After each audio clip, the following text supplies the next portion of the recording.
channel. My name is Tobias, and today we're going to look at the term factorial. So generally speaking, if we want to find out what n factorial is equal to, we just take the number n and then we multiply it by n minus 1 times n minus 2 times n minus 3 and down all the way to times 3 times 2 times 1.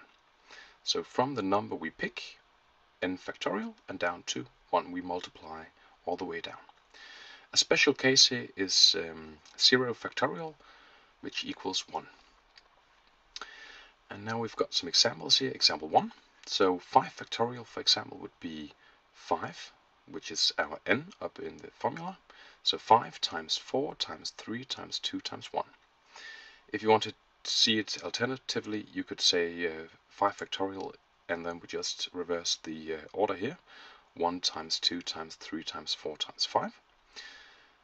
These two equal each other. The order in which you multiply is not relevant. So if you want to see it this way, you can do that, and if you want to see it this way, you can do that instead. So example 2. This time we've got 12 factorial. So 12 times 11 times 10 times 9, all the way down to times 1.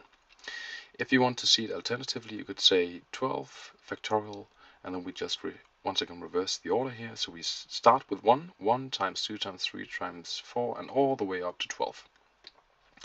Once again, you get the same number if you calculate this. And I've just taken the formula and put it in.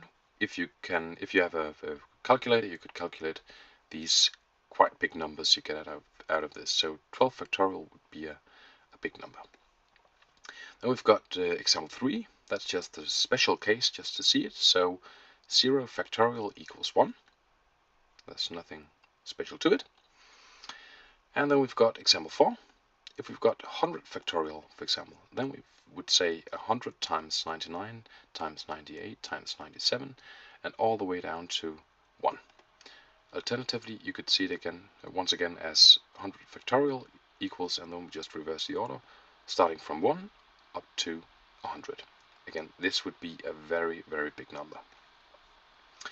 And for example 5, I've taken a fraction here, so 5 factorial divided by 3 factorial, and it would help, unless the numbers are very big, just to write it out and say 5 factorial, that equals 5 times 4 times 3 times 2 times 1, and 3 factorial equals 3 times 2 times 1, and because every number is multiplied by each other up here and down here, we can just take out all the numbers that are equal. So 3 and 3 will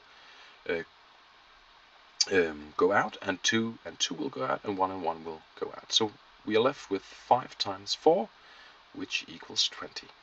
So if we have a fraction where we include some factorials, then I would recommend to write it out, unless you have a calculator, of course, then you just calculate it. But if you would have to do it by hand, you would have to write it out and just see what would equal each other, and then take the rest. So that was it for factorial. Thanks for watching. See you next time. Bye bye.